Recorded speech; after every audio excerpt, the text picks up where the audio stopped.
Hi, I'm Cole with Piranha Squirrel Productions, and today I want to talk to you about using language in tabletop role-playing games. Now, I'm not talking about using curse words, although, have that discussion with your table.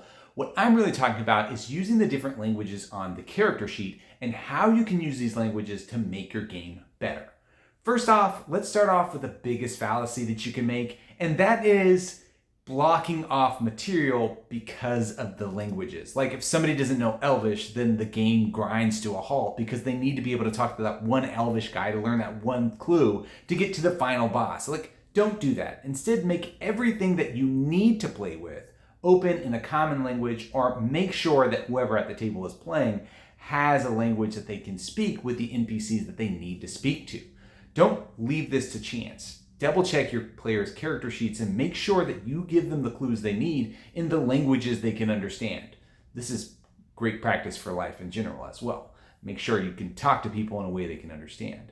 But you can hide secrets and clues that would be extra on top of that behind languages. Like maybe they get an extra clue because they know Elvish and they kind of can figure out what this magic item does because it's on the sword or ring or whatever.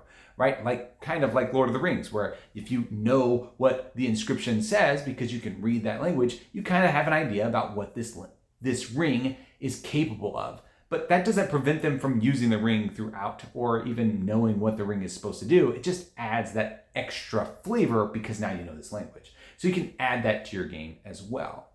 Give me a moment. I need to check my notes here. You can also give them spell scrolls and spell tomes that can only be used in the special language. If you're playing in Along the Leyline, that's baked into the system, but it can be easily ported to any kind of fantasy game if you're using languages. Or same thing with, sci-fi games. You can also just say like, they don't know this language, so they can't open up the access safe and get this extra cool item. Or they don't know how to hack into this specific computer because they don't know that special computer language. Like that's fine too, as long as it's not going to take away from the central game, that they can still solve the central story without it.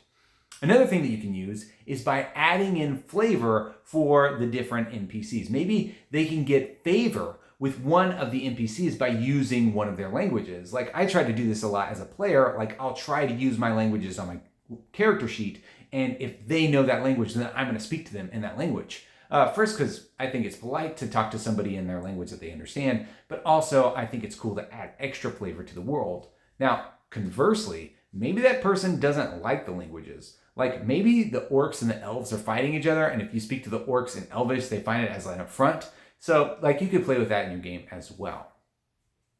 One quick tip, one idea that you could maybe use in your game is if you're going to use lots of different languages and have people speaking in these different tabletop role-playing games in those languages, you can change your accents. Now, I'm not the best person with accents, and maybe you're not either, but you could just try to add special things to how they talk, maybe a phrase that they use, and give it that just extra little flavor. Maybe like all of Elvish, they always speak in third person instead of first person. Like instead of saying I and me, they say, the great Elrond or whatever.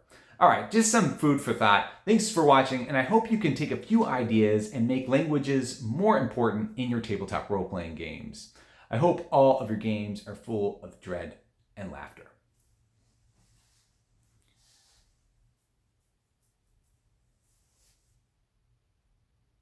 Oh yeah, the joke for today. It was, I don't really understand how you can watch your language unless you write it.